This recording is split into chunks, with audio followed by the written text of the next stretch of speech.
ദക്ഷിണോത്തര രാജ്യങ്ങളുടെ യുദ്ധം. എന്നാൽ ഇപ്പോൾ ഞാൻ നിന്നോടൊരു സത്യം വിവരിക്കാം. ഇതാ, ഇനിയും പേർഷ്യയ്ക്ക് 3 രാജാക്കന്മാർ ഉയർന്നു വരും. 4-മതൊരുവൻ എല്ലാവരെയും വലിയ തോതിൽ സമ്പത്താർജിക്കും. അവൻ്റെ സമ്പത്ത് കൊണ്ട് അവൻ ശക്തനായി തീരുമ്പോൾ എല്ലാവരും യവന രാജ്യത്തെ ഇളക്കിവിടും. അപ്പോൾ ഒരു പോരാളി രാജാവായി ഉയർക്കൊള്ളും. അവൻ വലിയ അധിപതിയായി വാഴും, സ്വേച്ഛാനുസൃതം പ്രവർത്തിക്കുകയും ചെയ്യും. അവൻ നിലനിൽക്കവേ അവൻ്റെ സാമ്രാജ്യം തകർക്കപ്പെട്ട് 4 ആകാശവായുക്കൾക്കായി വിഭജിതമാകും.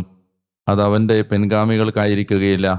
അവൻ പുലർത്തിയ അവൻ്റെ ആധിപത്യം പോലെയും ആയിരിക്കുകയില്ല. എന്തെന്നാൽ ഇവരൊഴികെയുള്ള അന്യർക്ക് വേണ്ടി അവൻ്റെ സാമ്രാജ്യം പിഴുതെടുക്കപ്പെടും. അപ്പോൾ ദക്ഷിണദേശത്തെ രാജാവ് ശക്തനാകും, അവൻ്റെ പ്രഭുക്കന്മാരിൽ ഒരുവനും. എന്നാൽ അവൻ അദ്ദേഹത്തിന് മേൽ ശക്തനാവുകയും വാഴുകയും ചെയ്യും. അവൻ്റെ ആധിപത്യം വലിയ ആധിപത്യമായിരിക്കും. എന്നാൽ വർഷങ്ങൾ കഴിയുമ്പോൾ അവർ സഖ്യത്തിലാകും.